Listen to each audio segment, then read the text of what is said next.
Baby Polar by Annick Murphy, illustrated by Kristen Belush.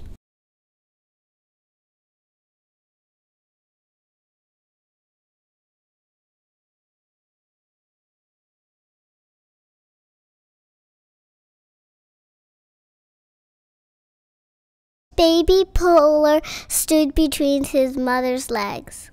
He imagined she was a cave. Only the cave wasn't made of stone or rock, but of her thick fur and warm body.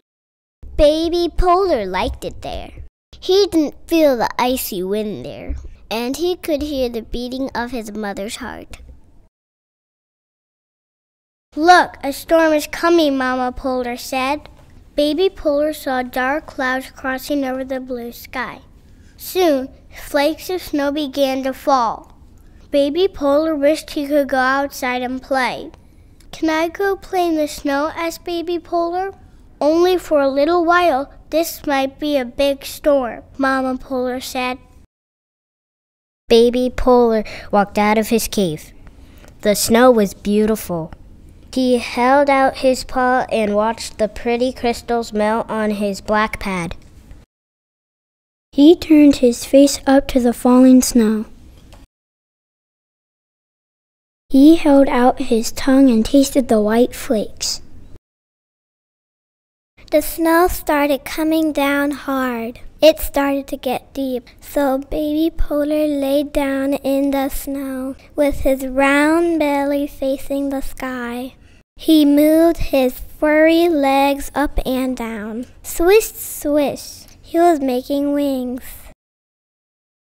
He stood up and saw the shape he had made in the snow. "Look at the snow goose I made," called Baby Polar to Mama Polar. "Not now," Mama Polar said. "The storm is coming closer. It's time to come back." "But I want to keep playing," Baby Polar said as he skated across the ice.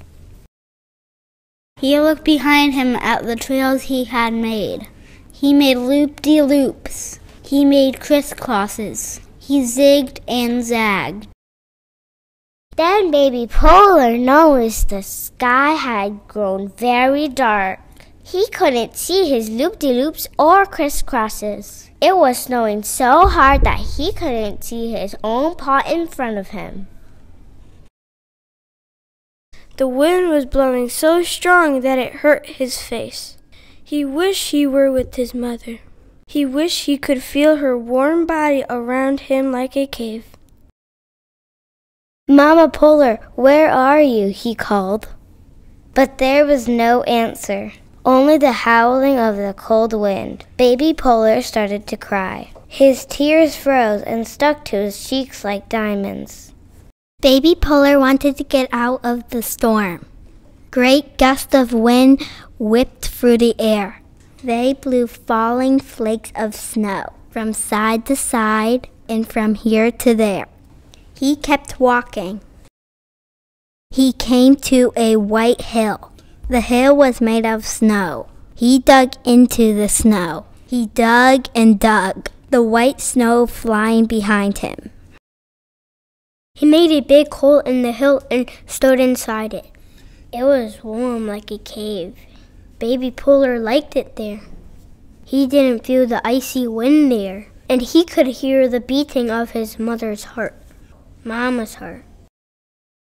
Baby Polar jumped outside the cave and poked at the hill. "Mama Polar, is that you?" he said. Then Mama Polar shook her fur coat so that the snow fell off her. "Yes, I'm Mama Polar, but who are you?" she said. "Are you a little snowball that has rolled into me?" "I'm not a snowball, I'm me. I'm your Baby Polar."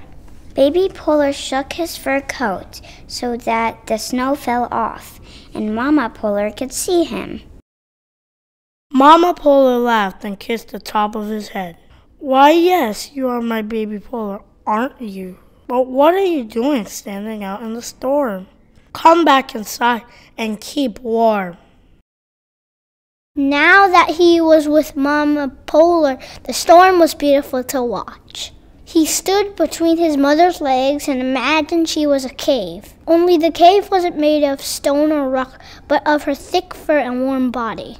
He didn't feel the icy wind there, and he could hear the beating of his mother's strong polar heart.